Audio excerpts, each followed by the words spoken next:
power to its constituent unit, that is the topic.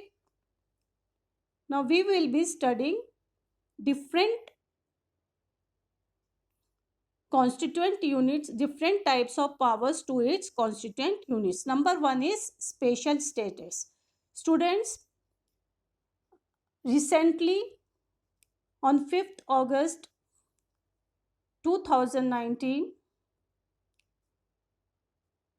Article 370 was abrogated, and this due to this abrogation of article, Jammu and Kashmir, which was enjoying a special status, had to lose its special status, and it had converted, it has been divided into union territories, Jammu and Ladakh.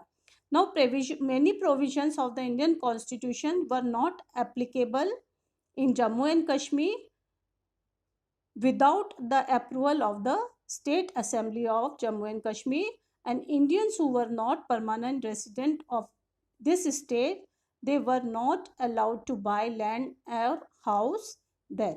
Now we come to the next type of constituent units, that is union territories. Now we have seen that there were previously 29 states.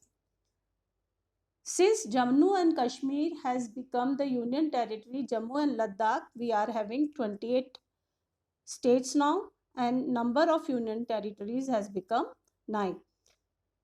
Now these union territories enjoy very little power, as the areas of these union territories is too small to become an independent state.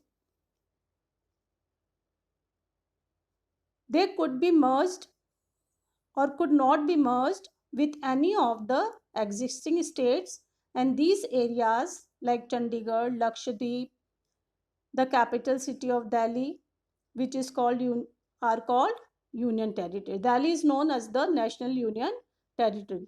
These territories do not have the power of a special state, and the central government has special powers in running these areas. Now we come to the power sharing. The sharing of power between the union government and the state government is basic to the structure of the constitution. We have already studied about that power sharing. The parliament cannot on its own change this arrangement. If central government want to change any arrangement, it is not allowed to do so, or it has do not any right to do so. Any change has to be first passed by both the houses of the parliament with at least 2/3 majorities. Both the houses of parliament means Lok Sabha and Rajya Sabha. Then it has to be ratified by the legislatures of at least half of the total states. Now we come to the role of the judiciary.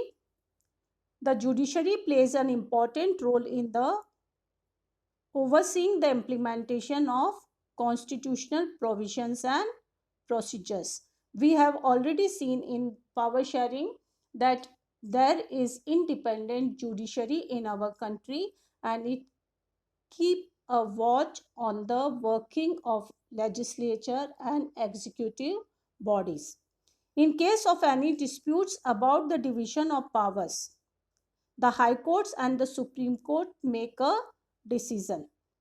If there are any disputes between two states or center or state, at that time, as per the problem, as per the dispute, High Court or Supreme Court make a decision.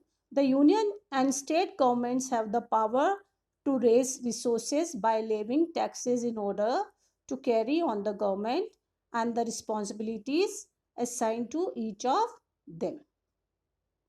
Means both the government levy taxes separately so that they could earn revenue.